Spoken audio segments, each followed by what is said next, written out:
மாநிலத்தில் முன்னம் பெரியாழ்வார் வந்துதித்த ஆனி தன்னில் சோதியன்னால் ஆதரிக்கும் ஞானியர்க்கொப்போரில்லை. இவ்வுலகு தனில் என்ன நெஞ்சே எப்போதும் சிந்தித்திரு. भट्टाधिपोदयैहेत्यधिशुक्रमासम् स्वातीम्य आर्द्रहृदया मुहुराद्रियन्ते तेषां न सन्ति सदृशा जगतीति चेतश्चिन्तामिमामनुकुलम् परिबृंहयेथाः। जब पूर्व काल में हमारे नाथ पेरियाழ்वार श्री विष्णुचित्त स्वामी जी महाराज इस भूतल पर प्रकट हुए, ऐसे मिथुन मास में स्वाति नक्षत्र का नाम सुनते ही उसकी प्रशंसा करने वाले ज्ञानियों के सदृश, उन लोगों के समान इस संसार में दूसरा कोई न होगा। इसलिए वरब्रह्मणींद्र स्वामी जी महाराज कहते हैं कि हे मन, तुम सदा इसी अर्थ का चिंतन किया करो। मिथुन मास के स्वाति नक्षत्र का नित्य निरंतर चिंतन किया करो। क्यों?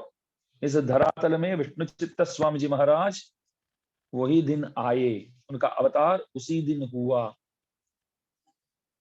उन्होंने ऐसा क्या किया? तो बोलते हैं, मंगलाशासनத்தில் मत्तुள்ள आழ்वाர்கள்। आழ்वार लोग मंगलाशासन तो करते हैं, प्रभु आपकी जय हो तो करते हैं, लेकिन देखिए ऐसा है कि मंगलाशासन तो करते हैं, लेकिन साथ साथ ये भी प्रभु के सामने विज्ञापन करते हैं कि इस संसार में हम रह नहीं पाते हैं, प्रभु नित्य धाम प्रदान करो, ऐसे रोते हैं। मंगलाशासन भी करते हैं, आपकी जय हो वो भी बोलते हैं। साथ साथ प्रभु से ये भी प्रार्थना करते हैं कि हमको उठा लो, इधर नहीं रहना है। तो अपने लिए जो मांगना चाहते हैं वो भी मांगते हैं और मंगलाशासन भी करते हैं। ध्यान दीजिए। अच्छा, 50-50 करते हैं, जय हो वो भी बोलते हैं, और प्रभु हमको मोक्ष दो वो भी बोलते हैं। दोनों हिसाब से करते हैं। कभी कभी लगता है कि मोक्ष दो करके जो मांगते हैं वो ज्यादा हो जाता है, मंगलाशासन बहुत कम समय कर पाते।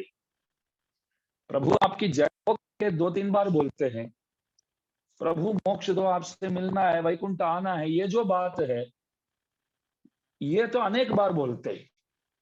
लेकिन विष्णुचित्त स्वामी जी महाराज जो है, जो 100% मंगलाशासन ही करते हैं, प्रभु से कुछ मांगते नहीं, 100% बस बोलते हैं कि प्रभु आपकी जय हो।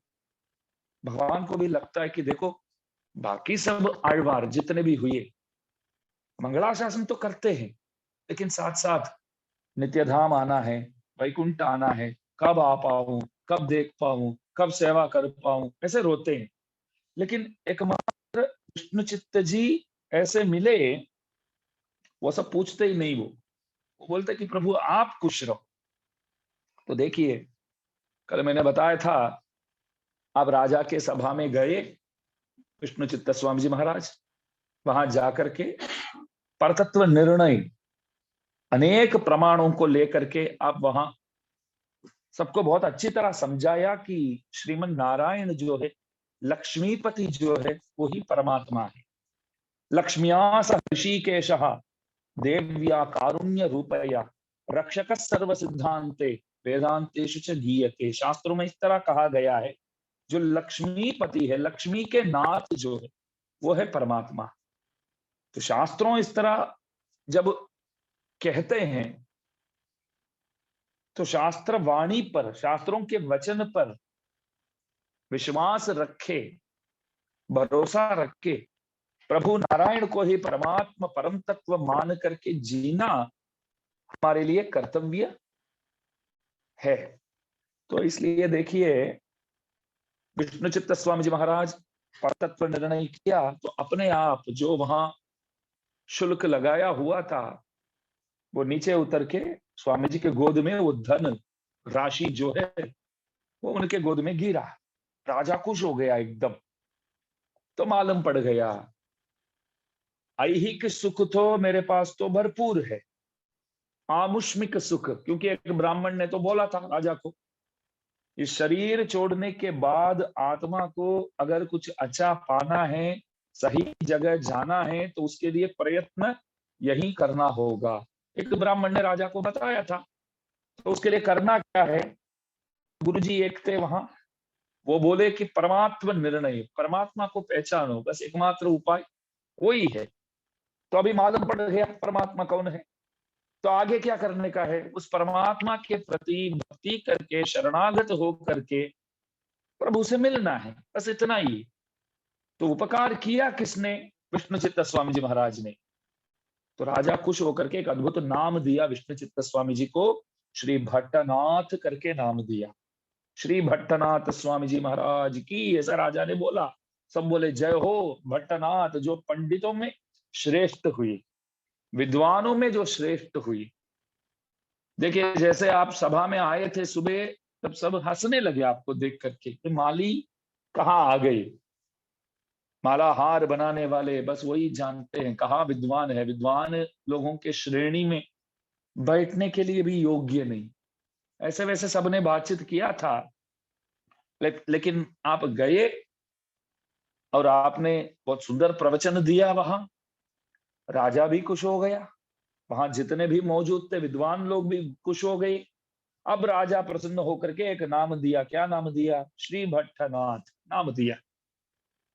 और राजा बोले मेरे हाथी को बुलाओ, मेरे हाथी उसको बुलाओ। जैसे प्रभु राम का हाथी जो है उसका भी एक नाम है, सुना है कभी? राघवेंद्र सरकार, उनके जो हाथी है शत्रुंजय नाम है, शत्रुंजय, बहुत अद्भुत नाम। तो इस तरह राजा का एक हाथी है, उसमें तो राजा ही बैठ सकता है, सब नहीं बैठ सकते। राजा के जैसे सिंहासन है, जैसे राजा का हाथी। तो राजा बोले वो हाथी को बुलाओ। तो बुलाए, भट्टनाथ स्वामी जी को बिठा दो उसमें। भट्टनाथ स्वामी जी, विष्णुचित्त स्वामी जी को जो अभी ताजा ताजा नाम दिया गया है, पंडित वर करके नाम दिया हुआ है, तो उनको बिठा दो उसमें। तो स्वामी जी को ऊपर बिठाया। स्वामी जी हाथ जोड़ के बैठे थे। सब बोले राजा को अभी क्या करना है? बस जुलूस निकालते हैं, पूरे नगर घूम के आते, सबको पता चले ये बहुत बड़े विद्वान हैं, परमादरणीय है, सबको मालूम पड़े। तो आप कैसे आएंगे? राजा हाथी में तो उनको बिठा दिया, आप क्या करेंगे? राजा बोले आप सब कैसे आएंगे? हम सब चल के आएंगे, मैं भी चल के आऊंगा, सबके साथ मिल करके मैं चल के आता हूं। चलो, ऐसे महान विभूति वो हाथी में बैठे हैं, तो उनके साथ चल के जाना ही हमारे लिए करने योग्य काम है, ये भाग्य की बात है। सब साथ मिलके जाते। तब उस वक्त प्रभु से अम्मा जी ऊपर बोलने लगे कि देखो हमारे विष्णुचित्त आप श्री के बारे में प्रवचन करके, परतत्व निर्णय करके वो आ रहे हैं, राजा हाथी के ऊपर बिठा करके जुलूस निकाला है, तो हमको भी तो जाना चाहिए। नहीं अशोक भाई, हमको भी तो जाना चाहिए। पोती या पोता स्कूल में कुछ प्राइज लेता है, समझो फर्स्ट प्राइज, सेकंड प्राइज, इतना ही नहीं, कंसोलिडेशन बोलते, पार्टिसिपेट किया उसके लिए एक प्राइज देते। भले प्राइज नहीं जीते, भले प्राइज नहीं मिला, कोई बात नहीं, फिर भी पार्टिसिपेट तो किया ना स्पर्धा में, तो कोई प्राइज देते हैं, उसके लिए एक प्राइज देते हैं। बच्चों को दिल में दुख ना होवे, उसके लिए एक प्राइज देते। नहीं देते, खाली एक डिब्बा देंगे, टिफिन बॉक्स देंगे, पेंसिल बॉक्स देंगे, जो भी क्रायंस देंगे। फिर भी हमको लगता है कि अरे फर्स्ट प्राइज छोड़ दो यार, ये सबसे बढ़िया प्राइज है। फर्स्ट प्राइज तो नहीं मिला, सेकंड प्राइज भी नहीं मिला, थर्ड प्राइज भी नहीं मिला, कोई बात नहीं, बस हमारा बच्चा गया वहां, जा करके स्पर्धा में भाग लिया और उसके लिए एक प्राइज देते, तो हमारे लिए तो वो फर्स्ट प्राइज से भी ज्यादा है। स्टेज में जा करके वो लेगा, तब हम तालियां पाड़ते हैं और फोटो खींचते हैं। आजकल तो सबके पास मोबाइल है, पहले क्या करते थे, वो फोटो लेने के लिए बाद में स्कूल में 10-15 रुपया देना पड़ता था, नहीं, घर पे पहले पूछ के आएंगे। सबसे पहले वो मौका मिलना चाहिए, प्राइस मिलेगा तभी फोटो ना। वो भी एक बात है, तो प्राइस मिलना चाहिए, फिर फोटो खींचते हैं तो तभी पूछेंगे फोटो घर के लिए चाहिए क्या, पापा से पूछ के आ जाना। हाँ बोलेंगे तो दूसरे दिन 10 रुपया 15 रुपया लेंगे, फिर फोटो देंगे। बहुत मजा आती थी उससे। तो अम्मा जी बोले कि विष्णु चित्त जी देखो, परमात्मा निर्णय करके, फैसला करके हाथी के ऊपर बैठकर, अभी तो भट्टर पिरान भट्टनाथ नाम भी प्राप्त हुआ है, वो आ रहे हैं तो हमको नीचे जाना चाहिए, मिलने के लिए जाना चाहिए। भगवान बोले नहीं, हमको नहीं जाना चाहिए, क्योंकि जाते तो क्या होगा वो हमको मालूम है, हम जाएंगे तो क्या होगा वो मेरे को मालूम है। क्या होगा, वो पूछेंगे क्यों आए करके पूछेंगे। क्या पूछेंगे, क्यों आए आप, ऐसा पूछेंगे। ऐसा थोड़ी कोई पूछेंगे, ऐसा कोई पूछेंगे नहीं, जाते हैं चलो। तो गरुड़ जी के ऊपर बैठ करके आ गए प्रभु अम्मा जी के साथ। जैसे प्रभु बोले वैसे ही विष्णु चित्त स्वामी जी क्या बोले मालूम है, आप क्यों इधर आए, आप क्यों आए इधर, जल्दी वापस चले जाओ। हाथ जोड़कर बोले जाओ जाओ जल्दी, इधर नहीं आने का है आपको, इधर नहीं आने का है। तो प्रभु अम्मा जी को देखते, मैंने बोला था ना हम जाएंगे, तो वो बोलेंगे क्यों आए, अभी आपसे विचार कर रहे हैं, तो भक्त है, भगवान सामने आए हैं। आज तक ऐसा नहीं सुना कभी कोई भक्त भगवान सामने आए और बोले कि क्यों आया चले जाओ। कोई भक्त ऐसा सुना है, ऐसा बोलने वाला भक्त ही नहीं माना जाएगा। लेकिन हमारे आचार्यों की बात आप देखिए, भक्त राज है। हम भी बोलते हैं वो भक्त नहीं थे, भक्त राज थे, वो भक्त नहीं थे। वो बोलते कि आप क्यों आए इधर, चले जाओ जल्दी, वापस जाओ। तो देखा तो वो मंगलाशासन करना चाहते थे, पल्लांड पल्लांड करके। आंड का अर्थ होता है साल, पल्लांड अनेक साल, अनेक साल। प्रभु आप अनेक साल खुश रहो। शतायुर्वै पुरुषः, मनुष्यों के हिसाब से तो 100 साल तो एक एक मनुष्य को दिया गया है। तो 100 साल तक ज्यादा से ज्यादा एक मनुष्य रह सकता है। 60-70 भी तो कष्ट पड़ता है, वो बात अलग है। बोलते हैं ऐसे शतायुर्वै पुरुषः, ऐसा। तो शतायुर्वै पुरुषः, मनुष्यों के हिसाब से आप 100 साल रहो, देवताओं के हिसाब से 100 साल रहो, प्रजापति ब्रह्मा के हिसाब से 100 साल रहो, बस आप जीते रहो प्रभु। पल्लांड पल्लांड पल्लायिरत्तांड पलकोटि नूरायिरम मल्लांड तिंतोल मणिवन्ना उनसे बड़ी सेव्य तिरुकापु। जैसे कल्प काल बोलते हैं, कल्प, कल्प काल क्या मालूम है, ब्रह्मा जी के 100 साल में उनके एक दिन में जो दिन का समय है उसको कल्प बोलते हैं। एक कल्प, ब्रह्मा जी के 100 साल में एक दिन में वो दोपहर का समय जो होता है उसे कल्प बोलते हैं, कल्प काल बोलते हैं। अच्छा, एक कल्प काल वो हमारे हिसाब से कितना साल है, तो 432 करोड़ साल। 432 करोड़ साल हमारे हिसाब से वो एक कल्प काल है। एक कल्प काल इज इक्वल टू, ऐसा ध्यान में रखना चाहिए, एक कल्प काल इज इक्वल टू हमारे हिसाब से 432 करोड़ साल। वो ब्रह्मा जी के 100 साल में एक दिन के, एक दोपहर का समय, सिर्फ एक दिन भी नहीं, एक दिन में एक दोपहर का समय। तो 864 करोड़ साल जो है ब्रह्मा जी के एक दिन, हमारे 864 करोड़। ब्रह्मा जी के ऊपर अभी ईर्ष्या नहीं, क्या जीता है यार, है? क्या जीवन है।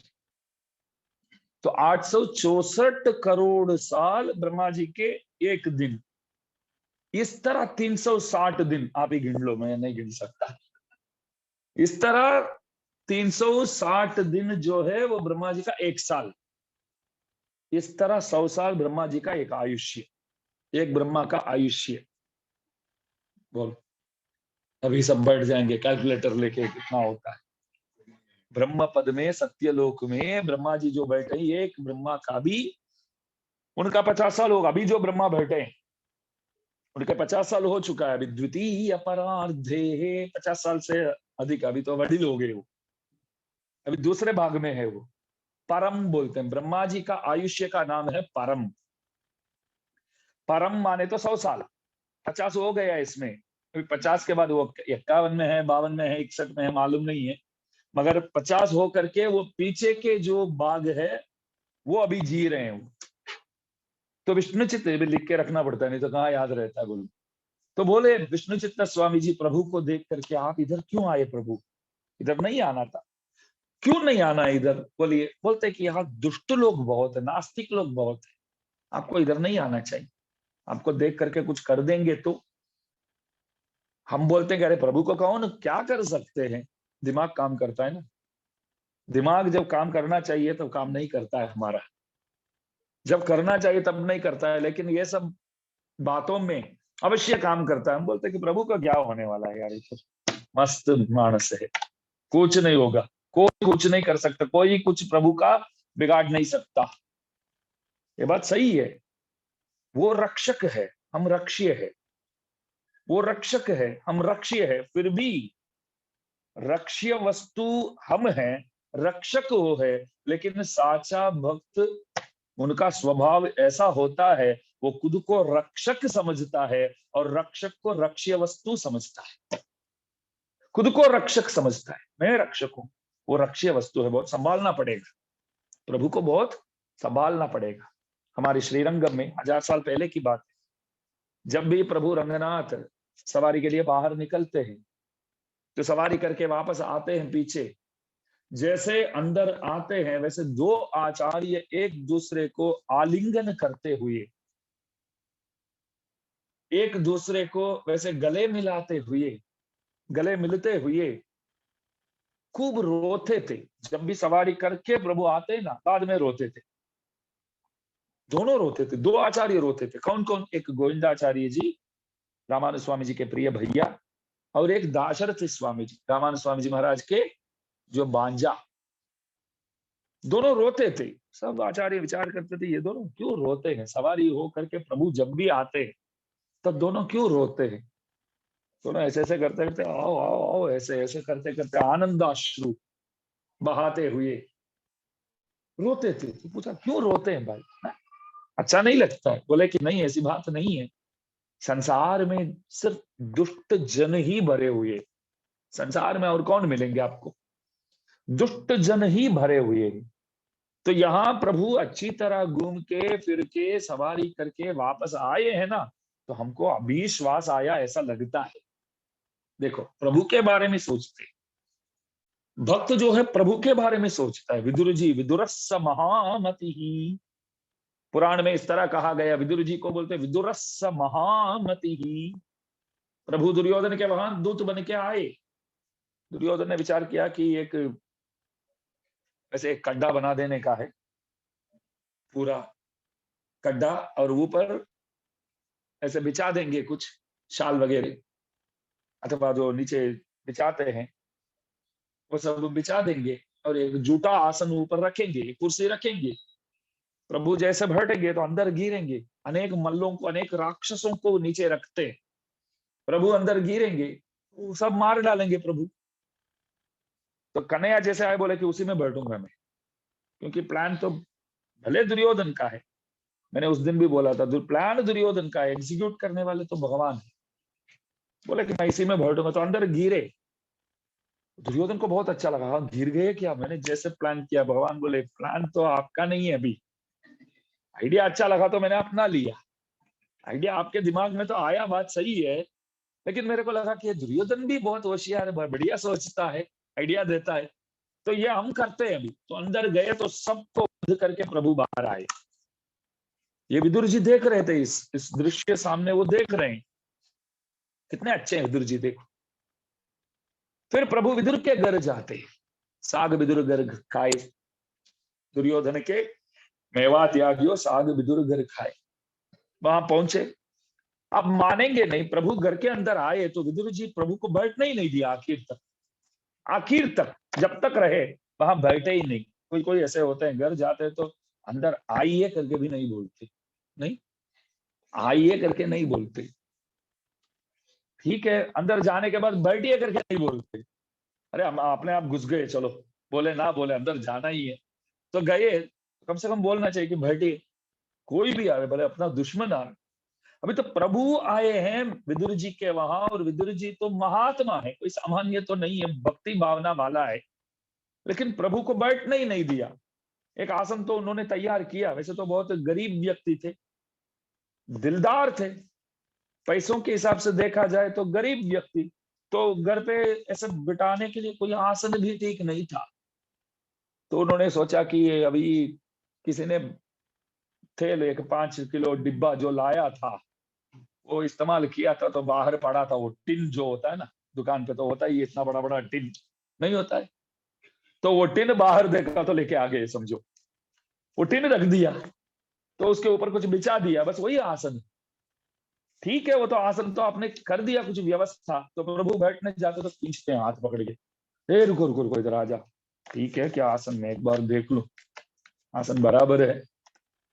तो प्रभु बोले अभी बैठ सकता हूँ, बैठिए प्रभु। तो बैठने जाते तो वापस खींचते, आखिर तक बैठने नहीं दिया।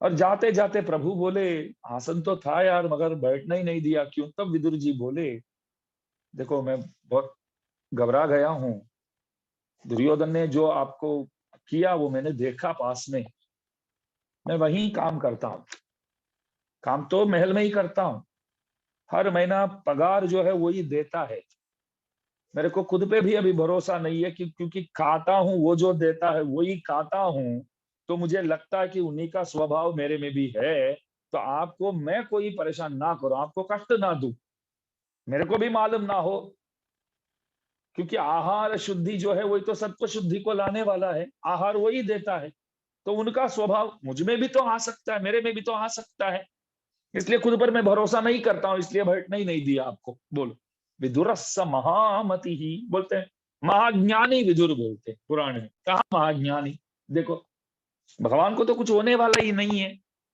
फिर भी आप डरते थे, तो डरने वाले को कोई महाज्ञानी बोलेंगे क्या अज्ञानी बोलेंगे? जो डरते हैं वो अज्ञानी, हम सब डरते हैं तो अज्ञानी, मृत्यु से तो डरते हैं ना सब, क्यों डरते? प्रायशः पापकारित्वात् मृत्योरुद्विजते जनाः कृतकृत्याः प्रतीक्षन्ते मृत्युः प्रियमिव अतिथिं बोलते हैं। अनेक पाप करते हैं इसलिए मृत्यु से डरते हैं। दिन में एक बार तो विचार तो आ ही जाता है, नहीं आता है? सबको आता है, एक बार तो विचार तो आ ही जाता है, जो हो जाए तो क्या क्या कर सकते, क्या कर सकते? ठीक है आप बताइए, सोल्यूशन आप बताइए। बहुत कुछ हुआ है पहले भी, क्या नहीं हुआ है इस दुनिया में, बोलिए क्या नहीं हुआ है? जाने वालों के पीछे रोने वालों को देख करके ज्ञानी लोग बोलते हैं कि जो गया हुआ लाशों को देख करके जो जाने वाले लाशों रोते हैं, बस इतना ही है फर्क। इतना ही है ना। यक्ष पूछता है युधिष्ठिर से, सब पानी पीने गए तो वापस ही नहीं आए भाई लोग, चारों गए तो आए नहीं, तो यक्ष बोलता है कि पानी पीना है तो मैं पूछूंगा, वो जवाब देंगे ना तभी पीने दूंगा। चारों बोले हमको जवाब ववाब देने की कोई जरूरत नहीं है, हम पानी पिएंगे। तो पिए थे ऐसे ही, चक्कर खा के गिर गए, चले गए ही समझो, ऐसे ही पड़े। युधिष्ठिर आया था, वो थोड़ा शांत स्वभाव वाला, आपको तो मालूम ही है। तो यक्ष ने पूछा कि कुछ प्रश्न पूछूं? अवश्य पूछिए आप, बहुत अच्छे हैं युधिष्ठिर, आप पूछिए। अनेक प्रश्न पूछता है, इसमें एक प्रश्न किमाश्चर्यम, आश्चर्य क्या है बताओ, आश्चर्य क्या है? हमारे बच्चों को पूछे आश्चर्य क्या है तो ताजमहल बोलते हैं, बहुत आश्चर्य है, अजीब सा है, बस बढ़िया है, अजीब सा नहीं, क्या बोलते अजूबा बोलते हैं ना, हाँ वैसे बहुत मस्त है।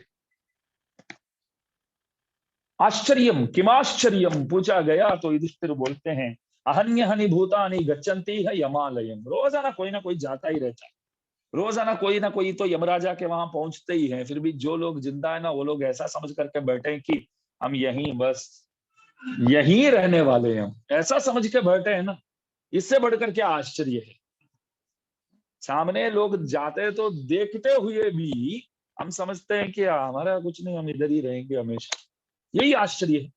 डरते क्यों लोग? पाप करते हैं तो डरते हैं। जो शरणागत हो जाते हैं, बस प्रभु पर सब सौंप देते हैं, वो कभी डरते नहीं, वो कभी विचार नहीं करते। तो विदुरस्य महामति ही, विदुर जी बैठने ही नहीं दिया। लेकिन महाज्ञानी क्यों? भगवान को कुछ हो जाए तो। अरे आप अज्ञानी हो क्या, ज्ञानी हो। भगवान को कोई कुछ नहीं कर सकता है, फिर भी ये भगवान को अच्छा लगता है कि हमारे लिए कोई इस तरह चाहे। भले हमको कुछ नहीं होने वाला है। हम नहीं बोलते कि कोई पूछते, माँ पूछते हैं कि खाना खाया बेटा, तो अच्छा लगता कि नहीं? आप बोलो। आप बाहर जाते हैं तो माँ बोलती है कि संभाल के जाना बेटा। आप नहीं जानते हैं संभाल के जाना है करके, आपको तो मालूम है। मानो कि 40 साल के हैं, 50 साल के हैं, 60 साल के हैं, जो भी है, घर में कोई बड़े हैं, अपने बीवी बच्चे कोई भी संभाल के जाके आना बोलते हैं तो अच्छा लगता है। नहीं तो हम विचार करते, देखो ये भी नहीं बोल, मैं जाके आता हूँ 2 बार बोले तो किसी ने कुछ बोले ही नहीं, बुरा लगता है हमको। है? आपको नहीं मालूम है संभाल के जाना है, तो कोई बोलते तो अच्छा लगता है ना। प्रभु हमारे जैसे ही है। उनको कोई बोले कि आप खुश रहो तो वो खुश हो जाते हैं। वो खुश रहने वाले ही, उनको कुछ होने वाला ही नहीं, वो बात अलग। भक्त ऐसे होना चाहिए कि अपने आप को रक्षक समझ के और प्रभु को रक्ष्य वस्तु समझ करके वो संभालता है, इतना ख्याल रखता है। इसलिए तो विदुर जी भी ऐसा किया। तो भट्टनाथ सूरी, श्री विष्णु चित्त स्वामी जी महाराज, पहले नाम था विष्णु चित्त, अभी राजा ने नाम दिया भट्टनाथ।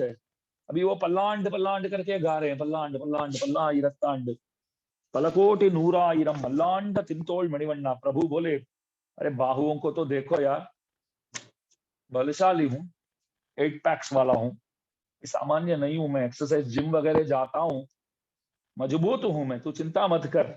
भगवान बोले, मल्लांड तिंतोल मणिवन्ना, कंस चाणूर मुष्टिक कोई भी आवे ना, बस एक चुटकी में खत्म कर सकता हूं मैं सबको। किया हूं, 14,000 राक्षसों को मारा हूं, बहुत बड़ा बढ़िया हूं मैं। आचार्यों अद्भुत व्याख्यान करते हैं यहाँ। मानो कि एक माँ के 2 बच्चे, बड़ा जो है थोड़ा दुबला है समझो, छोटा जो है वो थोड़ा मजबूत है, जिम वगैरह जाता है, और बस अपने बॉडी पर उसका थोड़ा वो गर्व भी रहता है। तो ऐसा ही चलता है, वो जाता है ना तो ऐसा ही जाता है, सामने आकर के तो देखो ऐसा जाता है। दोनों बाहर जाते हैं समझो, बड़ा भी बाहर जाता है, छोटा भी बाहर जाता है। माँ विचार किसके प्रति करके बैठेगी? छोटे के प्रति। बड़ा जो है दुबला है, रास्ते में जाएगा रास्ते में आएगा, कोई कुछ इधर आ करके बोलेगा, नहीं नहीं मम्मी डांटेंगे, मेरे को घर जाना है। छोटा वाला ऐसा है कि कोई बोलेंगे जरा, क्या समझ रखा है, जरा तू आ इधर, ऐसे थप्पड़ देगा, झगड़ा बगड़ा रोज आता है। तो बल के प्रति अभिमान रखता है, मैं बलशाली हूं तो किसी से भी लड़ सकता हूं, ऐसा घूमता है। तो माँ ज्यादा चिंता उस बच्चे के प्रति करती है।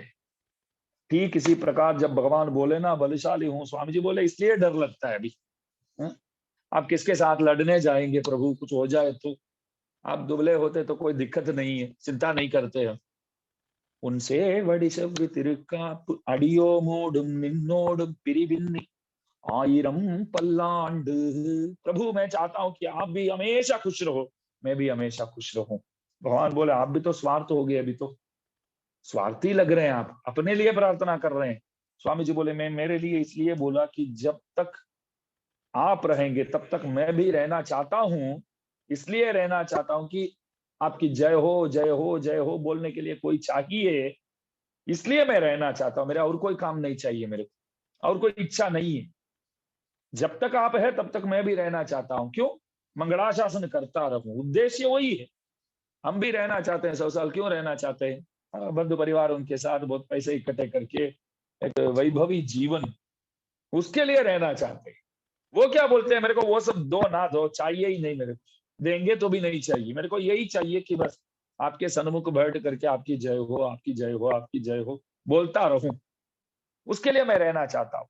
और अम्मा जी की जय हो। प्रभु बोले, मेरे हाथ में तो चक्रायुध है भाई, देखो सुदर्शन जी है, सुदर्शन भगवान का भी जय हो, सुदर्शन भगवान की भी जय हो, उनका मंगल हो।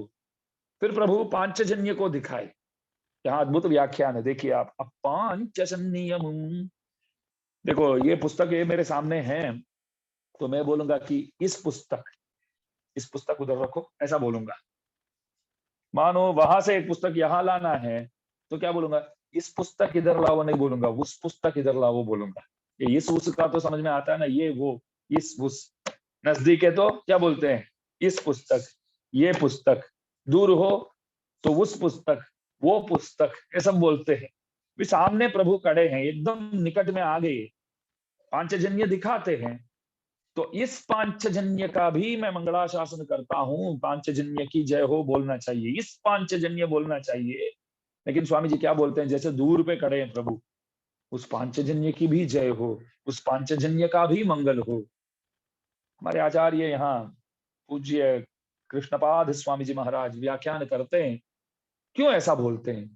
तो स्वामी जी को लगा, विष्णु चित्त स्वामी जी को, हम तो मंगलाशासन तो करते हैं। हमारे वहां तमिल में एक वैसे कहावत है, बोलते हैं इस तरह, कोई पत्थर से मारेंगे ना तो भी ले लो, लेकिन नजर मारते हैं ना, नजर तो उतारते ही है बाद में। मानो कि कोई दृष्टि लगाते हैं तो उसमें बच के रहो, पत्थर से मारते हैं तो भी वो ठीक हो जाएगा, लेकिन इस तरह दृष्टि दोष लग जाता है। कल्लड़ी पट्टालम पड़लाम, कन्नड़ी पड़कूडादु। पत्थर से मारेंगे तो भी चलेगा, लेकिन दृष्टि दोष, नजर ना लग जाए, ऐसा बोलते हैं। तो स्वामी जी विचार करते कि मैं तो देख रहा हूं, आप खुश रहो, आपकी जय हो तो बोलता हूं, भूल से मेरे ही नजर ना लग जाए प्रभु पर। उनको लगा मेरे ही नजर लग के प्रभु को कुछ परेशानी ना हो, तो इसलिए उन्होंने चेहरा उस तरफ मोड़ लिया। इस तरफ मोड़ करके बोले, उस पांचजन्य की भी जय हो, जल्दी जाओ, ऐसे, अब जल्दी जाओ। तो भगवान विचार करते, तो मंगलाशासन तो सब करते, लेकिन आपकी तरह तो कोई नहीं करता। मंगलाशासन करते आप जैसे कोई करने वाले नहीं है। उस दिन से उनका नाम हुआ पेरिया आழ்वार, सबसे बड़े आழ்वार, 7वां नंबर के आழ்वार, लेकिन नाम क्या मिला, पेरिया आழ்वार।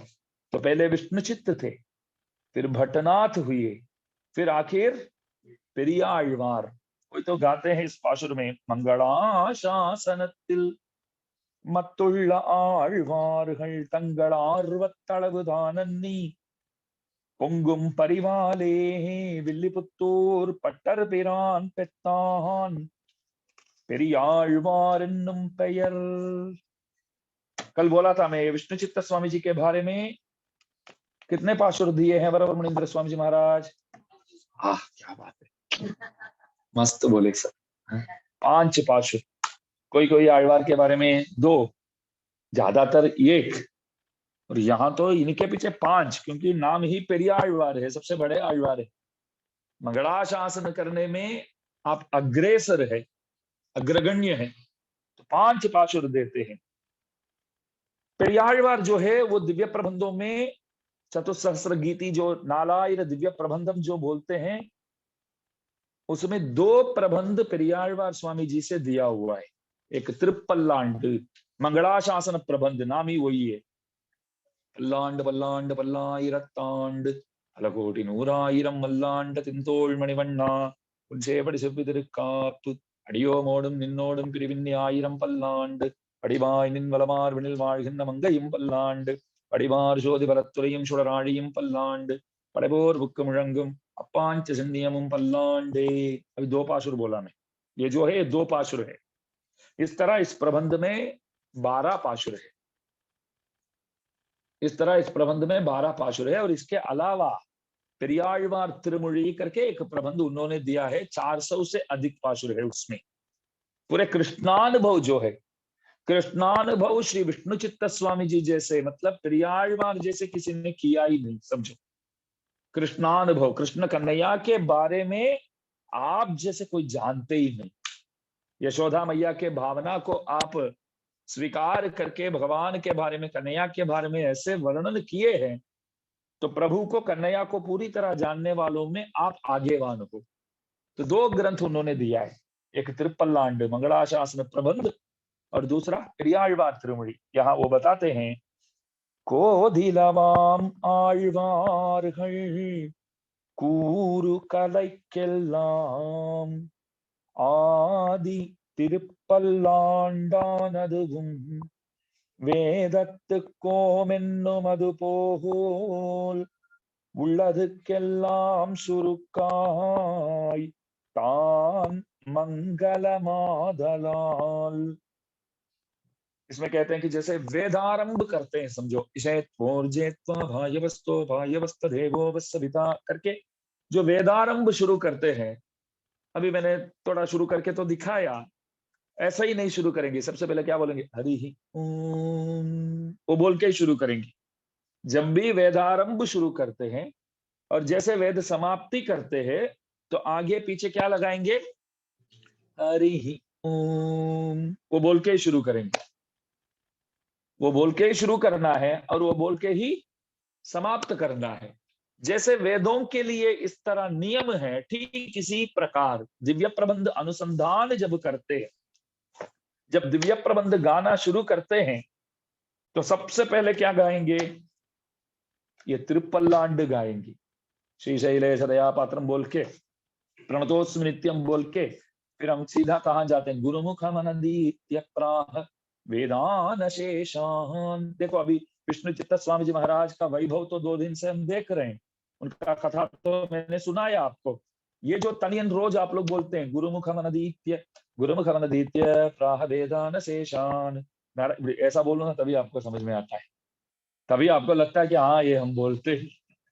क्योंकि आप जो राग में गाते हैं गुरुमुख मनदीत्य प्राह वेदान शेषान नरपति परिक्लुप्तम शुल्कमादातु कामः स्वशुरम अमर वंद्यम रंगनाथस्य साक्षात, यही अर्थ हुआ गुरुमुख मनदीत्य। कोई गुरु नहीं थे उनके। कथा तो हमने देखा, प्रभु आए, रात को आए, बोले कि सुबह जाओ, जा करके परमात्मा कौन है करके वहां समझा के आ जाओ। गुरुमुख मनदीत्य, कोई गुरु नहीं। प्राह वेदान शेषान, भले कोई गुरु नहीं थे लेकिन जा करके सब वेदों का वर्णन कर पाए। आप भी देखिए, आप एक दो जो श्लोक आप जानते हैं, जब उसका अर्थ मालूम होता है, जानने को मिलता है, तो चेहरे देखने योग्य बन जाता है सबका। अच्छा, इस श्लोक का ये अर्थ है क्या? आज तक तो हमको मालूम नहीं था, ऐसे ही गाते थे। सालों से आते हैं, एक बार भी नहीं बोला आपने है? तो देखिए, गुरुमुख मनदीत्य प्राह वेदान अशेषान, अशेष वेदों की आपने वहां जाके वर्णन किया। नरपति परिक्लुप्तम शुल्कम आदातु कामः, शुल्क लगाया हुआ करके बोला था ना मैं, धनराशि। नरपति राजा, बाद में क्या आता है? परिक्लुप्तम शुल्कम आदातु कामः, उसे प्राप्त करने की इच्छा रखने वाले। अच्छा, धन के लिए गए क्या फिर वो? अरे वो धन के लिए गए, क्यों? वो धन को लेकर के भगवान के वहां मंदिर में मरामत करना था उनको। प्रभु को बोल के आए, वहां जो मिलेगा बस आपकी सेवा में लगा दूंगा मैं पूरा। तो इसलिए प्राप्त करना था। धन भी चाहने योग्य बन जाता है तब प्रभु के भक्तों के सेवा में उपयोग किया जाता है। धन तो वैसे चाहने योग्य वस्तु नहीं है, चाहने योग्य वस्तु बन जाता है जब हम प्रभु के और उनके भक्तगणों के पीछे इस्तेमाल करने लग जाते हैं, तब धन की अपेक्षा करने योग्य है। तो आदात कामः स्वशुरम अमर वंद्यम रंगनाथस्य साक्षात द्विज कुल तिलकम। तो द्विज थे, ब्राह्मण थे, द्विज कुल तिलकम, ब्राह्मण कुल के तिलक माने जाते, ब्राह्मण कुल के तिलक माने जाते हैं। रंगनाथस्य साक्षात स्वशुरम, रंगनाथ के स्वशुर हो गए क्योंकि गोदांबा महारानी से शादी किया प्रभु, तो आप तो भगवान के स्वशुर जी हो गए। तो देवता लोग भगवान से कुछ काम करवाना है तो अभी किसके पास पहले आते हैं? आपके पास आते हैं। आप सिंहासन में बैठे होते, विष्णु चित्त स्वामी जी जरा जमाई को बोलो ना हमारा काम करे वो। आप बोलेंगे तभी सुनेंगे। आप बेटी से कहो, बेटी प्रभु से बोलेगी तो काम हो जाता है। तो रंगनाथस्य साक्षात द्विजकुल तिलकम तम विष्णु चित्तम नमामि, श्लोक का यही अर्थ है। पूरा वैभव आ गया। नाथ मुनि जी ने लिखा है ये श्लोक, जो नाथ मुनि जी हमारे संप्रदाय के नाथ यामुन मध्यमा, उसमें जो आते हैं ना नाथ जी, नाथ मुनि स्वामी जी महाराज, रामानु स्वामी जी के गुरु महापूर्ण स्वामी जी, महापूर्ण स्वामी जी के गुरु यामुनाचार्य स्वामी जी, यामुनाचार्य जी के गुरु श्री राम मिश्र जी, श्री राम मिश्र जी के गुरु श्री पुंडरीकाक्ष जी, श्री पुंडरीकाक्ष जी के गुरु नाथ मुनि जी, यामुनाचार्य जी के दादाजी पितामहम नाथ मुनि विलोक्य, वो नाथ मुनि ने लिखा है ये श्लोक। गुरुमुखमनदीत्य प्राह वेदान शेषान नारपति प्रक्लुप्तम शुल्कमादात कामः स्वशरममरवन्द्यम रंगनाथस्य साक्षात् द्विजकुल तिलकं तम विष्णु चित्तम नमामि। तो जैसे वेदों की प्रारंभ में और अंत में हरि ओम मात्रा सब है उसके लिए, ऐसा नहीं है कि कोई अपने अपने हिसाब से खींच सके। आजकल तो सब करते नहीं, हरि ओम ऐसे। और मैं तो बताना चाहूंगा स्त्रियों को तो प्रणव बोलना ही नहीं चाहिए, ओंकार। लेकिन सीढ़ी गायत्री मंत्र इत्यादि देखो आप, गाते हुए स्त्रियां जो गाये हैं वही कैसेट सीडी सब मिलता है नहीं। ये सब कहीं एक शादी में भी गया था तो वहां तो ब्राह्मण कर्मकांडी ब्राह्मण की जगह औरत बेटा बैठ करके ये हवन इत्यादि कराती है। मैं बोला भैया इससे अच्छा आप रजिस्टर मैरिज करते हैं ना तो बहुत अच्छा है, वो सही है। मैं बोलता हूँ वो सही है। देखिए कुछ गलत करने से अच्छा कुछ भी ना नहीं करो, वो सही है। बात सही है ना, पाप में पड़ेंगे ना। अपने अपने हिसाब से लोग, देखिए मैं एक बात बोलना चाहूंगा, आप शास्त्र के हिसाब से नहीं चल पाते हैं ना तो कोई बात नहीं, वो भी कोई बड़ी कसूर नहीं वैसे। लेकिन मैं सही चलता हूं करके बोलते हैं ना, आप अपने अपने हिसाब से मनमानी रास्ते पे जाते हो और बोलते हैं कि मैं सही करता हूं, बस यही शास्त्र के हिसाब से यही सही है करके बोलने वाले वो बहुत खतरनाक होते हैं। इससे अच्छा कि हम जो करते हम शास्त्र के हिसाब से नहीं चल सकते हैं, हम मानते हैं, ऐसे बोलने वाले सही होते हैं। नहीं नहीं क्या क्या गड़बड़ी है, हमने सही करते हैं, हम ये सही है। अरे शास्त्रों में हमको क्या जाता है, आप बोलिए। कोई भी संत लोग बोलते हैं कि इस तरह स्त्रियां बैठ करके यज्ञ इत्यादि स्वयं नहीं कर सकते हैं आप करके, हम बोलते तो हमको क्या जाता है, आप बोलिए। आप करे ना करे हम हमारा क्या नुकसान है, आप बोलिए। क्यों बोलते हैं? शास्त्रों में कहा है यत् शास्त्रम विधि मुत्सृज्य वर्तते कामकारदः। गीता में प्रभु बोलते हैं यत् शास्त्र विधि मुत्सृज्य। प्रभु स्वयं बोलते हैं कि शास्त्र का उल्लंघन कोई करेगा वो कभी सिद्धि नहीं पाएगा, उच्चैर गति नहीं पाएगा, उसको कुछ भी नहीं मिलेगा करके बोले। मतलब आप जो कर्म कर रहे हैं वो निष्फल हो जाएगा बोलते।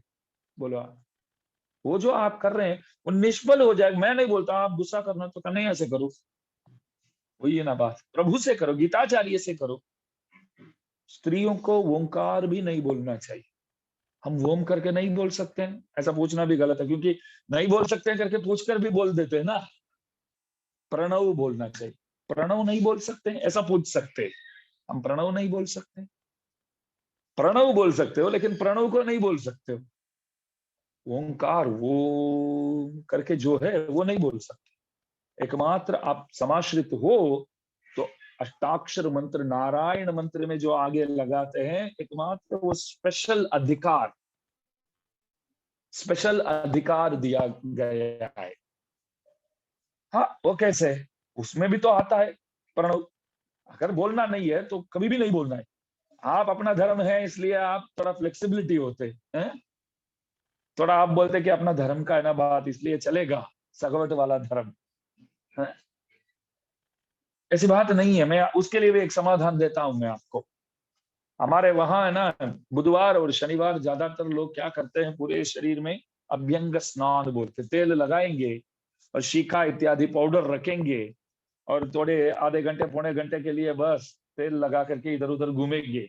उसके बाद बैठ करके बढ़िया से बढ़िया मसाज करके वो शिखा का पाउडर सब आता है ना, वो सब लगा के बढ़िया स्नान करते हैं। शास्त्रों में ऐसा लिखा है कि हफ्ते में 2 दिन तो करना चाहिए, अभी साल में भी 2 बार भी नहीं होता है। पहले कुछ लोग करते हैं, विधिवत करते हैं, तो तबीयत के लिए अच्छा रहता है करके। शास्त्रों में यहाँ तक बोला हुआ कि वो स्नान कब कर सकते, सूर्योदय के बाद ही कर सकते। सूर्योदय के पहले, सूर्योदय के पहले तेल लगा करके बैठना स्नान करना वो गलत है, पाप लगेगा आपको। सूर्योदय के बाद ही कर सकते हैं ऐसा लिखा है। एक दिन ध्यान दीजिए, दिवाली के दिन, दिवाली के दिन इस तरह माना गया है कि सुबह 3 साढ़े 3 बजे उठ करके तेल लगा करके और स्नान कर सकते हैं। तो मैं पूछा भैया शास्त्र, भैया आप आइए जरा बैठिए शास्त्र जी, आप स्वयं बोलते हैं कि सूर्योदय के पहले नहीं करना है, हम भी बोलते हैं कि दिवाली के दिन सूर्योदय के पहले अगर नहीं नहाएगा, बाद में नहाएगा तो पाप लगता है, ऐसा क्यों बोलते हैं? वो बोलना है तो वो बोलो, ये बोलना है तो ये बोलो। तो बोलते हैं नहीं भैया, ये थोड़ा एग्जम्पशन है, दिवाली है तो एग्जम्पशन है, बढ़िया दिन है।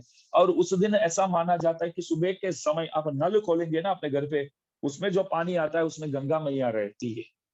नरक चतुर्दशी के दिन, जो काली चौथ बोलते हैं ना आप लोग, तो उस दिन रात को आप नल खोलते हैं समझो 3 बजे, वो उसमें जो पानी आता है, तो आप लोग बाल्टी बाल्टी में गंगा मैया पानी, गंगा पानी करके भर के रखते हैं ना, वो जरूरत ही नहीं है, वो पानी जो है वही गंगा मैया।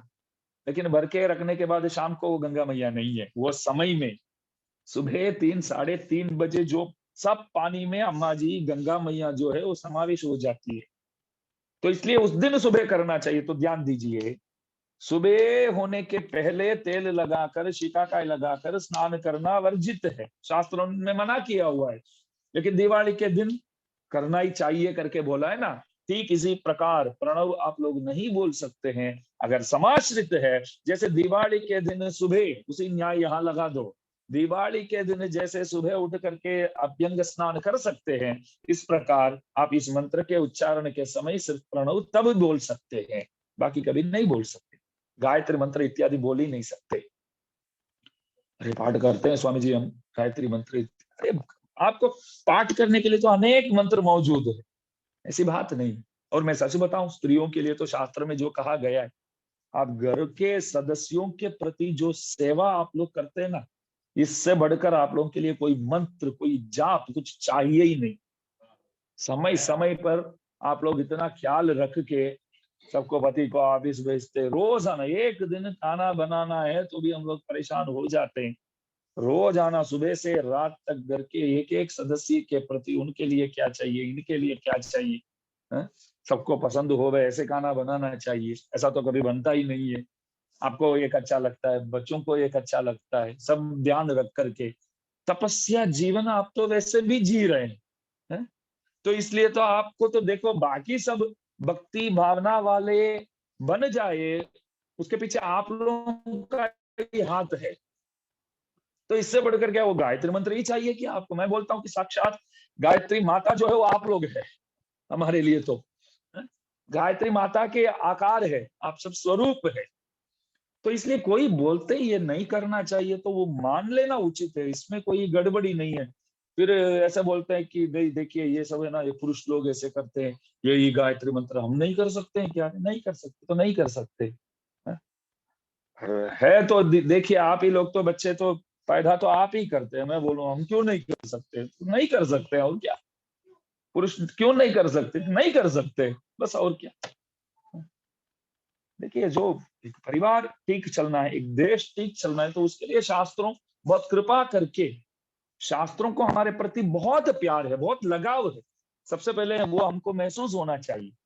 माता पितृ सहस्रेभ्यो वत्सलतरम शास्त्रम, 1000 माँ बाप भी जो प्रेम, जो प्यार आपके पीछे नहीं कर सकते हैं, वो प्यार शास्त्रों हमारे पीछे कर रहे हैं। शास्त्रों को हम इतने अच्छे लगते हैं। 1000 माँ बाप एक साथ आवे ना, तो भी शास्त्रों जितना हमारे प्रति प्यार नहीं दे सकते। बोलो, तो ये है शास्त्रों, तो मानना चाहिए। तो வேதத்துக்கோ மென்னுமது போல் உள்ளதுக்கெல்லாம் சுருக்காய் தான் मंगल मादलाल, ये त्रिपलांड ग्रंथ जो है, मंगलाशासन प्रबंध जो है, पेरियारवार जो गाये हैं, पहले विष्णु चित्त थे, फिर आप हुए भट्टनाथ सूरी, फिर आखिर नाम मिला पेरियारवार, क्योंकि मंगलाशासन आप जैसे कोई करते ही नहीं। मंगलाशासन करने वालों में आप अत्युत्तम हुए, इसलिए आपका नाम ये मिला करके बोलते हैं। तो देखिए, त्रिपलांड और पेरियाழ்वार को आगे अद्वितीय बताते हैं। उन्दो त्रिपलांडक वप्पदोर कलैदान, कला माने शास्त्र, त्रिपलांड के सदृश, जो 12 पाशुर में बोला था, त्रिपलांड, उसके सदृश ग्रंथ कोई नहीं है। और पेरियाழ்वार विष्णुचित्त स्वामी जी महाराज के सदृश कोई नहीं है। தந்தமிழ் நூல் செய்தருளுமாழ்வார்கள் தம்மிலவர் செய்கலையில் பைதல் நெஞ்சே निवुणर्द पार। यद्यपि सभी आழ்वार, हमारे दादाजी का व्याख्यान देखिए आप, यद्यपि सभी आழ்वार विलक्षण भगवत भक्त है और उनके सभी दिव्य प्रबंध अत्युत्तम भक्ति साहित्य है, तथापि दूसरा कोई भी आழ்वार पेरियाழ்वार के समान नहीं होगा और कोई भी प्रबंध तिरुपल्लांड के सदृश नहीं होगा। ये दोनों परम विलक्षण है। तिरुपल्लांड और पेरियाழ்वार ये दोनों परम विलक्षण है, क्योंकि बच्चों को जैसे सबसे पहले कुछ सिखाते हैं, दिव्य प्रबंध सिखाना शुरू करते हैं तो तिरुपल्लांड से ही शुरू करेंगे। गुरुमुखमनदीत्य गुरुमुखमनदीत्य गुरुमुखमनदीत्य गुरुमुखमनदीत्य प्राह प्राह प्राह प्राह वेदान वेदान वेदान वेदान। गुरु एक बार बोलेंगे, चेला 3 बार बोलेगा। इस तरह चतुसहस्त्र गीति पढ़ते हैं। बोलो, 4000 पद्यों को इस तरह सीखना है। 15 दिन तक बोलेंगे, 50-50 पद्यों को ले लेंगे। पहले ऐसे सिखाएंगे, देखो, पल्लांड पल्लांड पल्लांड पल्लांड पल्लांड पल्लांड पल्लांड पल्लांड पल्लायिरतांड पल्लायिरतांड पल्लायिरतांड पल्लायिरतांड। 4-5 दिन हो जाए ना, पल्लांड पल्लांड पल्लायिरतांड पल्लांड पल्लांड पल्लायिरतांड पल्लांड पल्लांड पल्लायिरतांड पल्लांड पल्लांड पल्लायिरतांड। 10 दिन हो जाए ना, पल्लांड पल्लांड पल्लायिरतांड पलकोटि नूरायिरम मल्लांड तिंदोल मणिवन्ना। ये 3 बार बोलेगा अभी। इस तरह 15-20 दिन तक ये सिखाने की जो तरीका होता है ना, क्योंकि पुस्तक इस्तेमाल किए बिना, रखे बिना प्रभु के सन्मुख सेवा करना है। 4000 पद्यों को कंठस्थ करना है, एक नहीं दो नहीं, बोल 4000 पद्यों को कंठस्थ करके प्रभु के सामने जाकर के इस तरह हाथ बांध करके पाठ करना है। पूज्यपाद अनंगराचार्य स्वामी जी महाराज, दादाजी के ससुर जी, दास तो बारंबार तो उनके बारे में तो बोलता है, शांति से शांति से। प्रतिवादी भयंकर अनंगराचार्य स्वामी जी महाराज बहुत बड़े विद्वान, बहुत बड़े विद्वान। उनसे एक बार पूछा गया, आप इतने बड़े विद्वान तो है, आपने तो बहुत पद प्राप्त किया है, उन पदों में सर्वोत्तम पद क्या है, किस चीज को आप अधिक महत्व समझते हैं, बयान दीजिए। उनसे पूछा गया। राष्ट्रपति के हाथ से अवार्ड भी मिला उनको, राष्ट्रपति सम्मानित हुए आप, बराबर। आज से तो हिमवंत हर जगह जाके कालक्षेप किए हैं, बड़े बड़े विद्वानों के बीच में बातचीत भाषण दिए हैं, महामहिमोपाध्याय, वो अवार्ड भी उनको मिला, समझो। फिर भी उनसे पूछा गया कि इतने तो विलक्षण विभूति है आप, किस बात को आप प्रशंसा करने योग्य समझते हैं, आप बताइए। मतलब आप अपने आप को किस बात के लिए अच्छे लगते हैं, बोलो। तो स्वामी जी बोले, वरदराज भगवान के सामने पाठ करने वालों में मैं एक हूं। ये जो भाग्य है, इसके सदृश भाग्य दूसरा कुछ नहीं है, बोलो। राष्ट्रपति के हाथ से अवार्ड मिला वो सब तो ठीक है, वो बोलते हैं कि प्रभु के सामने हाथ जोड़ करके पल्लांड पल्लांड पल्लायिरतांड करके मैं गाता हूं, उनके सेवकों में इस तरह प्रधान सेवक हो करके उनके सामने श्रीशैलेश दया पात्रम करके शुरू करके गोष्ठी बोलते हैं, जो सेवा काल करके आगे करते करते आगे जाते हैं, भक्तगण आழ்वारों के पद्यों को गाते गाते आगे जाते हैं प्रभु के सामने शुरू करके, उसमें मैं खड़ा हूं। ये मेरे लिए तो बहुत अद्वितीय विलक्षण बात ये है, बाकी दूसरा कुछ नहीं। और स्वामी जी ऐसा बोलते हैं कि देखो, हमारे वहां जैसे गोष्ठी आते हैं, पाठ करते करते आते हैं, ध्यान दीजिए, बहुत अद्भुत बात, पाठ करते करते आते हैं तो हम जाके इसमें शामिल होना है तो क्या करते हैं, सीधा दंडवत प्रणाम करेंगे। ये सब वहां देखने योग्य है। वैसे ही सड़क में, सड़क जैसे भी हो, रास्ता जैसे भी हो, उसमें दंडवत प्रणाम करके फिर परिक्रमा करके उसमें जाके शामिल होना है। कांची प्रतिवाद भयंकर स्वामी जी महाराज बोलते हैं कि मेरे जीवन में 90 से अधिक साल रहे, वो आखिर तक सेवा किया। वो बोले, मेरे जीवन में मैंने कभी जो पाठ करते करते आ रहे हैं ना, वो जो गोष्ठी बोलता हूं, उस गोष्ठी को मैंने मेरे जीवन में कभी नमस्कार किया ही नहीं। अभी आपको मन में विचार है कि आप तो अभी बोले थे प्रणाम करके उसमें जाकर के शामिल होना है, स्वामी जी बोलते हैं कि मेरे जीवन में मैंने कभी प्रणाम नहीं किया उस गोष्ठी को। तो वो जाते कि नहीं, जाते थे कि नहीं? जाते थे। जब शुरू करते हैं ना तब प्रणाम नहीं करना पड़ता है। एक बात है, शुरू करते हैं तो प्रभु को ही प्रणाम करते हैं सब। शुरू करते हैं तो प्रभु को प्रणाम करके शुरू करते हैं। हमारे जैसे कोई बीच में से जाना पड़ता है ना, बीच में से जो घुसते हैं ना, उन्हीं लोगों को गोष्ठी को प्रणाम करके उसमें जाना पड़ता है। प्रणाम करके उसमें जा करके मिल जाएंगे, शामिल हो जाएंगे। स्वामी जी बोले कि 90 साल के हुए तब बोले रोज तो गया हूं सेवा में, प्रभु की दया से एक दिन भी बीच में जा करके घुसना नहीं हुआ मेरा। तो बीच में पहले ही पहुंच जाता हूं, इसलिए प्रणाम करना ही नहीं हुआ। मेरे जीवन में मैंने कभी गोष्ठी को प्रणाम ही नहीं किया, ऐसे बोलते हैं। देखो, तो पल्लांड प्रभु के सामने इस तरह सेवा करना जो है, भाग्यवंतः लभन्ते। बाकी सब तो आप देखिए, आप प्रवचन अनेक कर सकते, प्रवचन इत्यादि तो बहुत आसान है।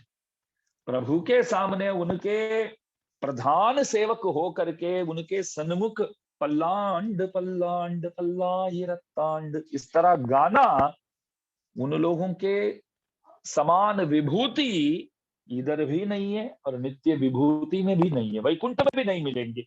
ऐसे जैसे भागवत जी में एक वर्णन आता है, उद्गायती नाम अरविंद लोचनम व्रजांगना नाम दिवमस्पृश ध्वनि दद्नश्च मदनश्च।